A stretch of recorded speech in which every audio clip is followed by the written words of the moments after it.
ये सावन के झूले नहीं हैं, ये पेरिस के झूले हैं और महीना बसंत ऋतु का है।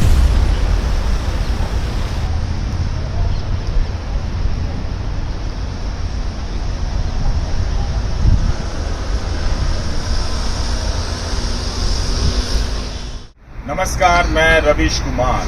हम मौजूद हैं पेरिस में, लेकिन पेरिस में होना अब कोई बड़ी बात नहीं है। पिछले 3 दशक में लाखों की संख्या में भारतीयों ने अलग अलग कारणों से दुनिया के अलग अलग देश देखे, नौकरी की तलाश में गए, बिजनेस की तलाश में गए, भारत की नागरिकता छोड़ने की जिद से चले गए और पलायन करने के लिए चले गए कि जीने का कोई अवसर दूसरे देशों में प्राप्त हो जाए। तो इस तरह से बड़े बड़े शहरों में, छोटे छोटे अनजान शहरों में, दूसरे देशों के शहरों में बहुत बड़ी संख्या में भारतीय गए हैं और वहाँ के इतिहास, वहाँ की नदियाँ, वहाँ की प्रकृति से उन्होंने अपना रिश्ता बनाया भी है और योगदान भी दिया ही होगा।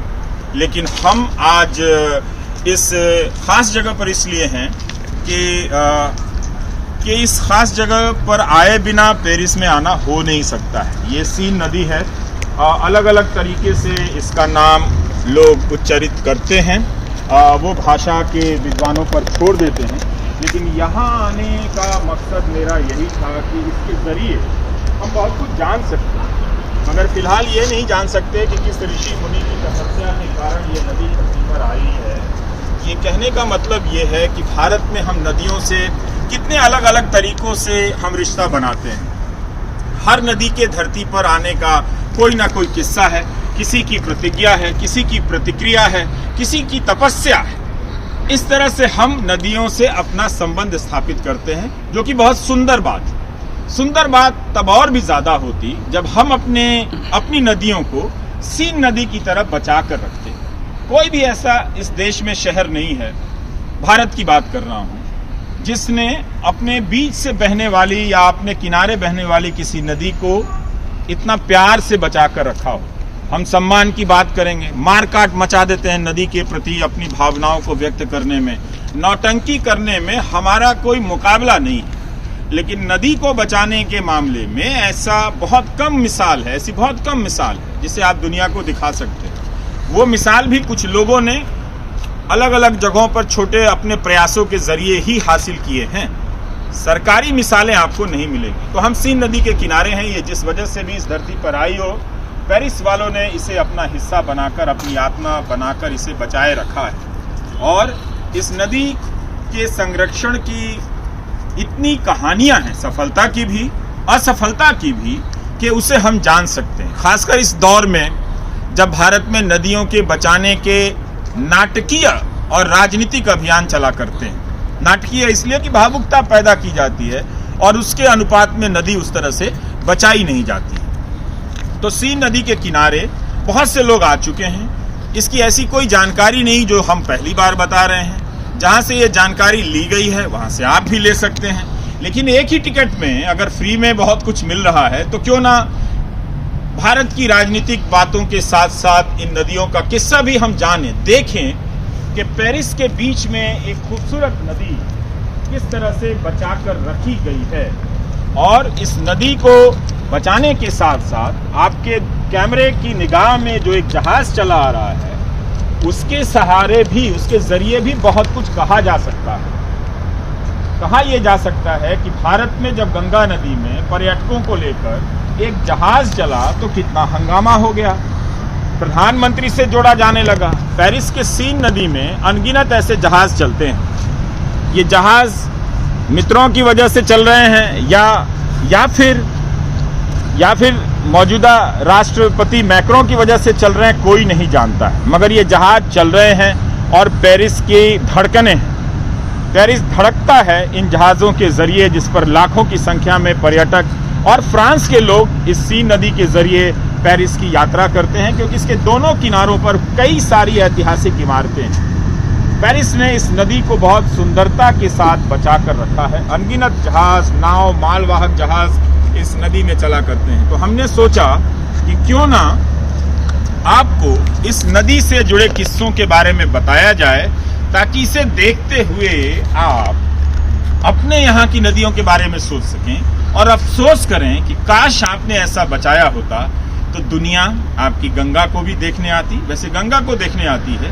और भी बहुत सारी नदियां हैं जिन्हें दुनिया देखने आती है। नर्मदा जी को यह सौभाग्य प्राप्त है, लेकिन बहुत सारी ऐसी नदियां हैं जो भारत के अलग अलग हिस्सों में बहती हैं, जिन्हें हम बचाते, जिन्हें हम संजो कर रखते, तो बहुत कुछ हम भी गर्व के साथ कह सकते कि हमने अपनी नदियों को धार्मिक मान्यताओं से जोड़ा है।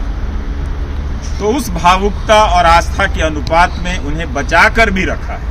तो आप देख रहे हैं रवीश कुमार ऑफिशियल, ये हमारा YouTube चैनल है जो Facebook पर भी है और YouTube पर भी है, और आप में से बहुत सारे दर्शक देख भी रहे हैं। तो इस नदी की कहानी आज हम आपको बताना चाहते हैं। तो पेरिस से सेन नदी की पहचान नहीं है, बल्कि पेरिस की पहचान सेन नदी से है, और ये बहुत लंबी नदी है। इसके एक टुकड़े के दोनों किनारे पर पेरिस बसा हुआ है।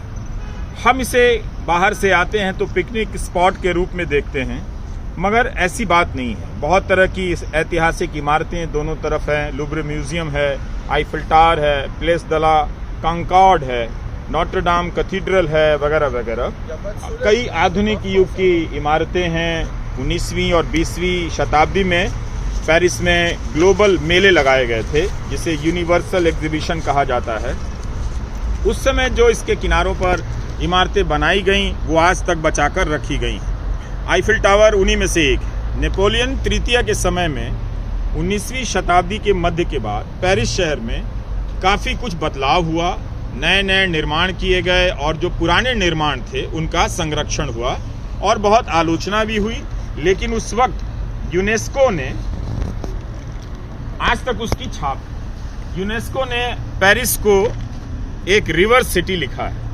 यूनेस्को की वेबसाइट पर एक रिसर्च पेपर आपको मिल जाएगी, जिसमें लिखा है कि 6000 साल से सेन नदी पर लोगों की आवाजाही है। कोई सीन बोलता है, कोई सेन बोलता है, अलग अलग तरीके से। 6000 साल से, तो इसका दर्जा भी गंगा से कम नहीं है। और जब भी ये जहाज गुजरता है, आवाज़ इतनी अधिक होती है कि कई बार माइक की आवाज़ धीमी पड़ जाती है। लेकिन आप देख सकते हैं कि ये जो यात्रा है, ये यात्रा 6000 साल पहले शुरू हुई यात्रा की निरंतरता की एक कड़ी है। तो वो याद दिला रही है अपने आधुनिक स्वरूप में। शहर और नदी के बीच का जो संबंध है, वो आज हम देख रहे हैं। 16वीं से लेकर 20वीं शताब्दी के और 21वीं शताब्दी में भी उसका दीदार कर रहे हैं। मध्यकाल में लकड़ी, खान पान की चीज़ें इस नदी से उनकी आवाजाही होती थी, और 19वीं शताब्दी के बीच से इस नदी का प्रयोग अब बदलने लग जाता है। नेविगेशन बढ़ता है और शहर का गंदा पानी इसमें छोड़ा जाता है। यही वो समय था जब इम्प्रेशनिस्ट पेंटर्स थे, उन्होंने इस नदी को अपनी कलात्मकता से अमर कर दिया। तरह तरह के चित्र बनाए, इतना पेंट किया गया। दुनिया में बहुत कम नदियां ऐसी होंगी जिसे इतना कैनवस पर उतारा गया होगा।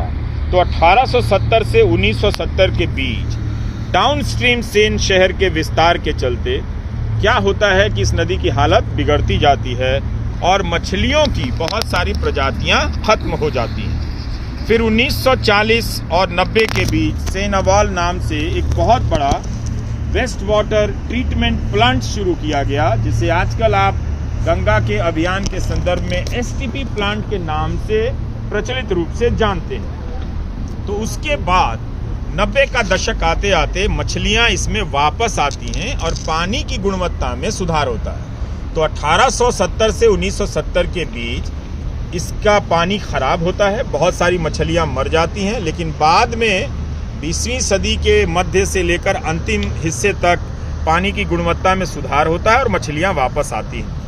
यूनेस्को की साइट पर लिखा है कि 1960 से 2010 के बीच सेन नदी और पेरिस के लोगों के बीच का रिश्ता कुछ गड़बड़ भी हुआ, खट्टा हो गया, प्रदूषण के कारण, और बहुत सारी गाड़ियां आ गईं ट्रैफिक के कारण, फिर बालू निकाले जाने लगे। और लेकिन पिछले कुछ वर्षों में इस नदी को फिर से ठीक किया गया है। तो कई बार इसकी सेहत बिगड़ती है, कई बार इसकी सेहत को ठीक भी किया जाता है। और हाल के वर्षों तक भी इसका पानी बहुत साफ नहीं था, मगर अब इससे साफ करने के लिए यहाँ की सरकारों ने, लोगों ने बहुत मेहनत की है। एक डब्बा और फूल आपको नहीं मिलेगा, किसी पूजा की सामग्री आपको इस नदी में नहीं मिलेगी, कहीं से माचिस की डिब्बी, जूस का डब्बा या पानी का बोतल तैरता हुआ मुझे अभी तक नहीं दिखा है। मैं काफ़ी देर से इसके किनारे खड़ा हूँ, लेकिन इसके बाद भी, इतने रखरखाव के बाद भी इसका पानी यूरोपियन यूनियन के पैमाने के मुताबिक साफ नहीं है।